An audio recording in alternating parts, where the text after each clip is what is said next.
Okay, so we're beginning, hopefully ending as well, Perek Chaf, the 20th Perek of Mesillas Yesharim, the Mishkal HaChasidus, assessing piety. We finished last week Yud Tes. We spent a couple months on it. It's one of the longest prakim in Mesillas Yesharim, defining what Chasidus is, and now the Mishkal HaChasidus is trying to figure out how to apply Chasidus Lamaisa practically to our lives. So he starts off by saying, we have to explain now who Mishkal Chasidus Hazeh, but who Inyan Ikri Ma'od Ma'od. This is a fundamental principle, a fundamental concept in Avodas Hashem. This is the most difficult component of Chasidus, because it's very subtle. There are many subtleties involved in this endeavor. And he says the Yetzer Hara, the Yetzer Tov actually, the Yetzer B'Dover Zeh Knisa Gedola. The Yetzer has a big opportunity here to go wrong, to go off. Al-Kei Nimtzei Sakanose Atzuma, tremendous danger when one tries to apply Chasidus to oneself. There's a tremendous danger. As we said in previous weeks, that there's a Shulchan Aruch, right, that has the halachas of getting up in the morning, and you have the Teilas Yadayim, and you have Birchos HaShachar, and you have Shabbos, and it's all the same. We all do the same thing, right? When it comes to Chasidus, so there's no clear-cut Shulchan Aruch. Chasidus is, how do I approach the mitzvahs in my own personal way? There's no Shulchan Aruch for that. Says the Mesillas Yesharim, Ki harbe dvarim toivim yuchal ha'yetzel l'rachek ki kiluhem roim. There are many good things. The Yetzer Hara might say, you know what, it's for you, it's not good, it's bad. You get up early, you're going to be tired the whole day. You know, it's not worth getting up early, you're going to stay up a little late to learn, you're going to be tired in the morning, whatever, you're not spending time with your family. So now sometimes those timers are correct, but sometimes they're incorrect. So the Yetzer HaTov even, so the Yetzer Hara, can make it look like it's good even when it's bad. The Chatoyin, there are many Averis, transgressions, L'Karev, that the Yetzer Hara can bring close to a person that you should do it, Kilu Hey mitzvahs like their mitzvahs. Sometimes staying up too late is wrong, because you will be tired the next day. So this is a very difficult, subtle portion of Avodas Hashem. He goes on to explain that there are three things that a person needs in order to be successful in this endeavor. In trying to figure out, right, what should I be mischasid in, what should I do? Three things one has to have. One is, this is a difficult one, my intention, my kavanah is to do Ratzon Hashem, to create a nachas ruach. Hashem should be happy with me. To create a certain, not say pleasure, but a certain, Hashem should have a certain satisfaction with what I'm doing. In other words, the Shema. My kavanah is for, not that I should be looked at as a chassid, and I should get covered, or it makes me feel good, I feel guilty if I don't do it. I'm doing it to give a nachas ruach to the Kadosh Baruch Hu. That's number one.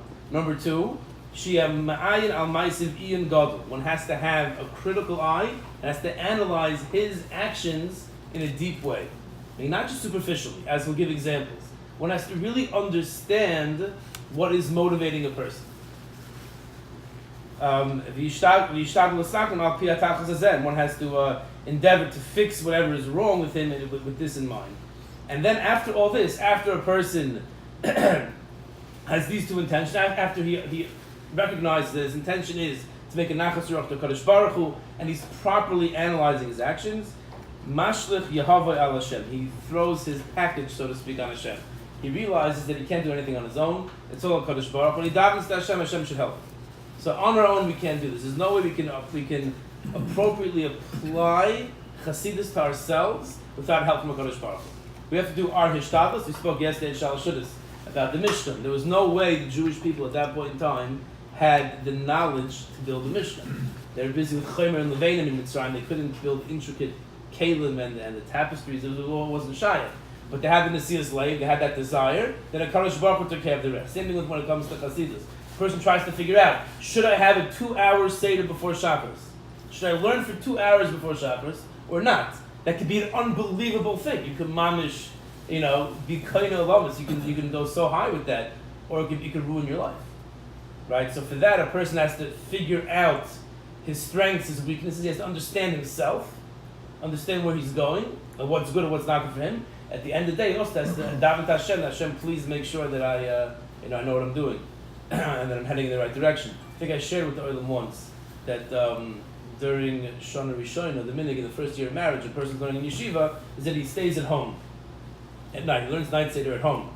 And so I was doing that, and it was the first time I was learning in such close proximity to a refrigerator. In yeshiva, the kitchen's usually locked. Ordinarily. And in the shtibla, I guess, in the same issue, there's not much in there during the week. In the Shabbos, there's not much in there. But so I'm learning there, and I've got the crackers and whatever. So I'm sitting there learning at my table, and then I walk up and go there. I fall asleep, and my wife thought she was marrying someone who supposedly was a learner.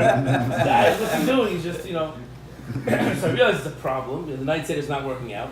So let me go speak to one of my Rabbi. I went to Rav Ruvain Leichter. He's a big Rav in that area. It's strong. Yerushalayim. And I said, I have a problem with laziness. I'm an otzel. I'm a lazy person.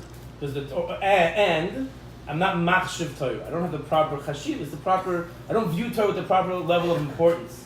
Because Torah keeps up the world, and I'm falling asleep. If I believed I was keeping up the world, I wouldn't be falling asleep. And if I was, if I wasn't lazy, I'd be steiging away. What's going on? So I thought that he was going to tell me, okay, read this sefer on chashivas of Torah, read this sefer on the horrible effects of laziness. He asked me a question. He said, what's your seder? In other words, what do you do? What's your plan for your night seder? What do you do at night? What's your learning program? I said, if I didn't finish reviewing the Shiur in the day, I'll review the Shiur. Otherwise, I'll review some Bikiyas. If not, I'll do Parsha. I don't know, whatever I said. It wasn't clear, whatever I said. So he's like, you're not lazy, you're not organized. Right, so organize yourself, have a clearly defined goal, and then you'll see you'll be okay. So I decided to go to Mishnah Yisraim that year, because a Mishnah is an easy thing. It's like 5 minutes, it's a unit, as opposed to a long, complicated sugi. You're sitting at home by yourself. So I went through Mishnah, and that changed everything. Baruch Hashem, still married today. So I left the house this morning. So that's an example of one has to have that critical eye. One has to understand how to analyze his actions properly. Right, so a person wants to be a chassid. So I see this an issue here, or that was a sumei Rabbi, even I say, I want to increase my learning. Right, so a person has to understand if you're going to say, okay, I'm going to learn 3 blot every night when I come home in 15 minutes. So that's you're setting yourself up for failure. So one has to properly analyze what he's doing and what he can do, what his potential is. And then again, at the end of the day, you have to daven to Hashem that a person doesn't set for himself a goal that's not practical whatsoever. That's what he means when he says the Yetzer Hara. This is like great breeding ground for the Yetzer Hara. He can come in and ruin our lives because we're veering from the secure, right? Not lighting fires on Shabbos is very secure because no one can do that. And making kiddush and all these things, we just follow the laws that the Shulchan Aruch lays out for us. That's not enough in Avodas Hashem. When it comes to Chassidus, we have to figure out, should I close my eyes and say a 5-minute kiddush? And mamish think about how HaKadosh Baruch Hu, the Bria Yisraelim, should I do that? Or if I do that, am I a Meshugana? Am I crazy? Right? So it's hard to know. What does the HaKadosh Baruch Hu want? That's what he bemoans in the Hakdama, in the introduction to Mesillas Yesharim, how people have taken it in Chassidus as well. They've taken Chassidus and they've done crazy things with it. They've failed to incorporate the second criterion of analyzing those actions properly, and they've brought it to ridiculous conclusions, extremes, and that's a problem. How come he doesn't list having a Rebbe there as, like, it's because I was going to say, like, a person on his own can't you always find out the answer. And he doesn't say Asel Harav. But he doesn't say that, as far as I remember, anywhere in the Sefer. I mean, it's a Mishnah Pirkei Avos, right? So one has to do that, Asel Harav. Okay, off the cuff, it's a good question. I don't have an answer on this. Off the cuff, I would say that it's obvious that if you have to, whatever it takes to analyze your actions, so obviously you have to ask someone else, meaning you have to have a Rebbe, you also have to have friends. You have to have friends that know you very well, that you bounce things off of. Right? So it could be that that's an obvious component in anyone ever getting any sort of objectivity in as far as analyzing himself. That being said, in our minds, he should have said something. It's a glaring, it's a mission, but it's definitely a necessity to do so. But the Rebbe doesn't decide, right? The person himself has to decide. A person, Chaim Volozhin and Ruach Chaim in Pirkei Avos talks about Marbe Eitz and Marbe Tfuna on that Mishnah. He discusses how one has to ask an Eitz of people. You have to ask advice. At the end of the day, only I know my specific situation. when there's a relationship, shaila, right? You cannot convey to someone a relationship with words. It's very hard to convey to someone else how you relate to this person. So only you yourself know your situation and your relationships, and you make a decision at the end of the day, but it has to be with other people's advice. But you have to weigh the advice and see how much and if it applies. It's a delicate balance, but that's a different shmooze. But it's a good point. Okay, so that's what one needs in order to properly analyze Hasidus. He then has a warning, the Mesillas Yesharim. He says, Masha tzarach lav, what one has to understand is, Ki ein lodin divrei Hasidus amar ein harishon. You cannot look, when it comes to Hasidus, the first blush, the first look. El tzarach la'ayin lisboinen ad heichon toldas ha'maisim magiyas. Before one does something in the realm of Hasidus, one has to think. We say Chacham einav b'roshoi. A Chacham's eyes are in his forehead, in his head. Where are things going to go? If I do this, where is it going to go? If I have a 5-hour seder on Shabbos afternoon, I'm now with my family. Where is that going to lead? Right now, maybe the kids will realize, wow, Torah Sachashiv, they'll all become Rosh Yeshiva, or maybe they'll think my father is neglecting me. So one has to understand himself. One has to understand his family before he does that. Right, so one has to see, it might look good right now, but where is it going to go? The action itself looks good. But since the outcomes, the ramifications are negative, then one should not do it. He brings a number of examples. Example number 1, we've been discussing between Mincha Ma'ariv, Gedalia ben Achika. Someone came to him to tell, Yochanan ben Kareach came and told him that Yishmael wants to kill you. And he didn't believe him. I'm not going to believe you. That's a misplaced Hasidus. And the Gemara Nida faults him for that. So if someone comes to you with information that's Lashon Hara, the halach is you're obligated to be concerned for it, as we discussed at length between Mincha and Ma'ariv. He wanted to be a Chassid. I'm going to be machmir and not believe what the Yochanan ben Kareach is telling me. And that was an Aveira. And he's considered to himself have murdered those people that were killed as a result of not believing the Lashon Hara. That's example number 1. Example number 2 is the destruction of the second Beis Hamikdash. When it was Zechariah ben Avkulis, right? What was the Ma'aseh of Bar Kamsa? That he brought a korban, a sacrifice from the Tsar, and he put a mum, a little blemish in the korban, a place where for the Goyim it is a mum. It's not a mum, and for us it is a mum. Right? So if we would tell the Tsar that we can't be offer the korban because it's a mum, he's not going to understand that. For him, that's not considered a mum. So let's not offer the korban. Let's offer the korban. People are going to say that a Baal Mum, you can be making a Baal Mum on the Mizbeach. Let's kill Bar Kansa. People are going to say, if you bring a korban with a mum, you're chayiv misa. So what did they do? They didn't bring the korban, they didn't kill him, he went back, and he said the Lashon Hara, and then the korban b'ayisheni came about. So from his excessive chasidus, we have korban b'ayisheni. Another example of misplaced chasidus. He goes on to explain, we have a mitzvah, third example, of hachech techich zamisecha, you have to give rebuke. But he says, as we discussed last week, sometimes if you give rebuke in the wrong way, to the wrong people, you'll cause them to go further off the deck. You can make it worse. If you're going to tell them, you're doing the wrong thing, they can get upset. Sometimes they'll listen to you. Excuse me. If they listen to you, you have to say it. If not, one has to hold back. Sometimes Zrizus running for a mitzvah could be detrimental. He brings a case here of a Medrash Rabbi, of the Kahanim.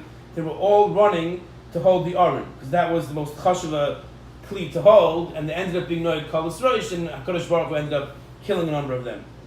One has to be very careful when it comes to Hasidus to look and see what the result will be in the end of the day.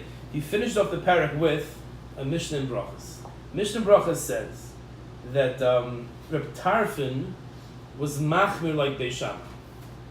Beis Shammai hold that when you say Shema at night, b'shach b'cha, you have to lean like you're sleeping. You have to lean when you say Shema at night. They still say no. So Reb Tarfon was traveling, and he wanted to be machmir like Beis Shammai. But you still say you can just sit it. You can say it's sitting regular or standing.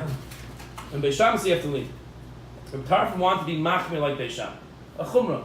So they were traveling in a caravan. He had to get off the caravan, he had to go out and lean to say his Shema. And they were bandits, and they almost killed him. He just barely survived. He ran away. Whatever happened, happened. So when he gets to his chaverim, to the other Tanoim, so he tells them what happened. For Amrullah, they tell him, "Kedai hayisa lachayv ba'atzmacha." You should have died. for what you did, if you would have died, that would have been totally understandable. Quite a radical statement. Rabbi Tarfon, one of the greatest Tanoim. Yeah, you should have died for being machmir like Beis Shammai. She'avart al divrei Beis Hillel.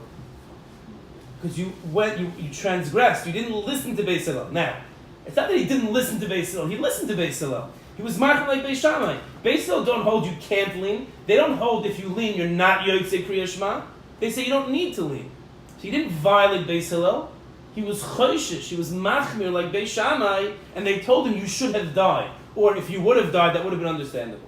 How do you understand that? Why is that? Says the Mesillas Yesharim, we have to understand the historical context of that Maisa. V'zeh, she'inyan machloikis Beis Shammai Beis Hillel, ha'inyan kaved li Yisrael. We don't understand, we don't appreciate how difficult the machloikis Beis Hillel Beis Shammai was for Klal Yisrael.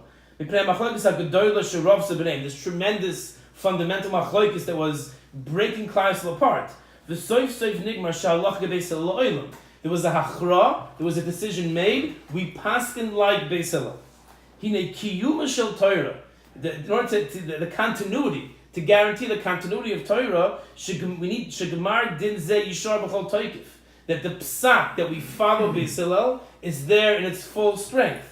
La'ad u'la'olam forever. We follow Beis Hillel.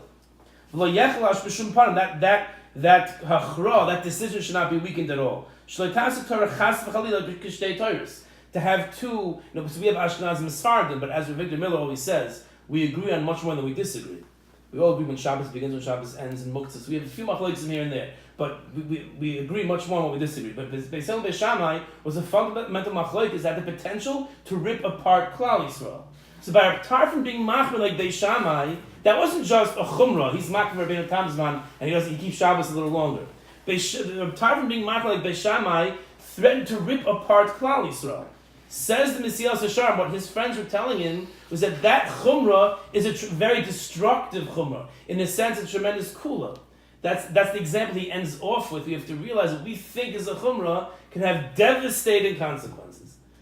So we have to be very careful and very mindful. Our project for this week will be to pick some area, a small area, where we feel that we could be mischasid in, but to analyze and make sure that it's in the right capacity, the right manner, and that it's not chas v'shalom would be one that is detrimental. Having this in mind, seeing this vivid, Maisa of Rabbi Tarfon keeping us in check, in line, we'll try to pick one small thing that would be mischasid and make sure that it's not going to take us in the wrong direction.